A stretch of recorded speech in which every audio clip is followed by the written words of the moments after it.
মধ্যে ভাগ করা যায় মাথা, দেহকাণ্ড, লেজ। রুই মাছের মাথার মধ্যে কি কি আছে? মাথার মধ্যে ভাইয়া এক জোড়া কানকো আছে, এই পাশে একটা কানকো, এইদিকে একটা কানকো। তাহলে রুই মাছের মাথার মধ্যে এক জোড়া কানকো আছে, এই কথাটা সত্য। রুই মাছের মাথার মধ্যে এক জোড়া চোখ আছে। রুই মাছের মাথার মধ্যে এই যে এক জোড়া নাসারন্ধ্র আছে, এক জোড়া কি আছে? নাসারন্ধ্র আছে বা স্নোট আছে। রুই মাছের কানকোটার দিকে একটা পর্দা আছে, কানকোটার দিকে একটা পর্দা আছে। এই যে পর্দাটা, এই যেটা পর্দা দেখা যায়, এই পর্দাটা মূলত কি করে? এই পর্দাটা ঢেকে রাখে, ঢেকে রাখে প্রাঙ্কীয় অর্থ ফুলকা, স্টেগাল অর্থ কাভারিং। ফুলকাকে কাভারিং করার একটা মেমব্রেন, এই জন্য এই মেমব্রেনটাকে বলা হয় ব্রাঙ্কিও স্টেগাল মেমব্রেন। কি মেমব্রেন বলা হয়? ব্রাঙ্কিও স্টেগাল মেমব্রেন। কয়টা? এক জোড়া। রুই মাছের মাথায় কোনো আইস থাকে না, কোনো আইস থাকে না। আইস মূলত কি অঙ্গ? প্রতিরক্ষামূলক অঙ্গ। আইস রুই মাছের কি অঙ্গ? প্রতিরক্ষামূলক অঙ্গ।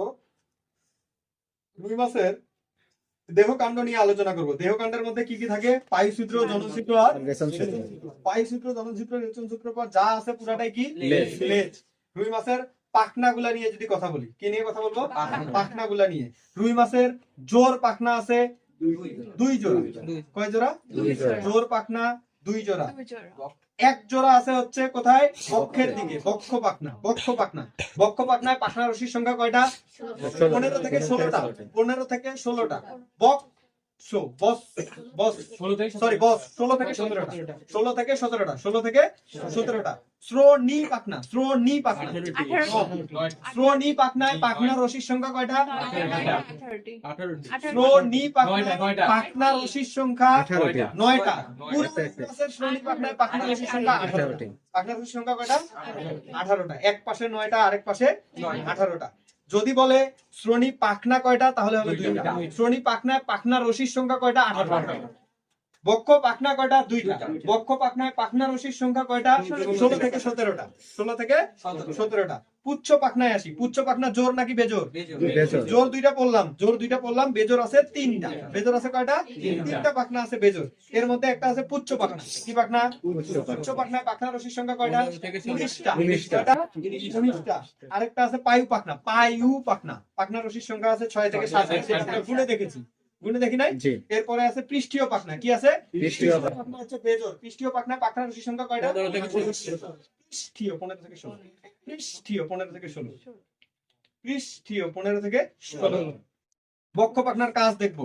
বক্ষ পাখনা কি করে? রুই মাছের যদি উপরে উঠতে প্রয়োজন হয়, তাহলে বুকের পাখনাগুলা সে এরকম করে নিচ থেকে উপরে উঠে। নিচ থেকে উপরে উঠতে সাহায্য করে বক্ষ পাখনা। কোন পাখনা? বক্ষ পাখনা। এইবার শ্রোণী পাখনা। গাড়ির ড্রাইভাররা সচরাচর পিছনের ব্রেক করে। এও ব্রেক করতে গেলে এই পিছনের শ্রোণী পাখনাগুলো ইউজ করে। তাহলে শ্রোণী পাখনা কিসে ব্যবহার করা হয়? থামতে সাহায্য করে। কি করে? থামতে সাহায্য করে। এরপরে পরি পায়ু পাখনা পায়ু ছিদ্রকে ঢেকে রাখে। এরপরে পরি পৃষ্ঠীয় পাখনা। কোন পাখনা? পৃষ্ঠীয় পাখনা কি করবে? পৃষ্ঠীয় পাখনা পৃষ্ঠের দিকে রুই মাছটাকে ঘুরতে সাহায্য করবে। এই পাশে ঘুরতে বা উল্টাইতে সাহায্য করবে, উল্টে যেতে। রুই মাছকে উল্টে যেতে সাহায্য করবে কোন পাখনা? পৃষ্ঠীয় পাখনা। রুই মাছটার দেহের কন্ট্রোল বা পুরা রুই মাছটার দেহের প্রধান চলন অঙ্গ। রুই মাছের প্রধান চলন অঙ্গ। রুই মাছের কি পা আছে? নাই। রুই মাছের প্রধান চলন অঙ্গ হচ্ছে উচ্চ পাখনা। পুরা রুই মাছটাকে চালায় হচ্ছে এই উচ্চ পাখনা। Clear? Have there any confusion?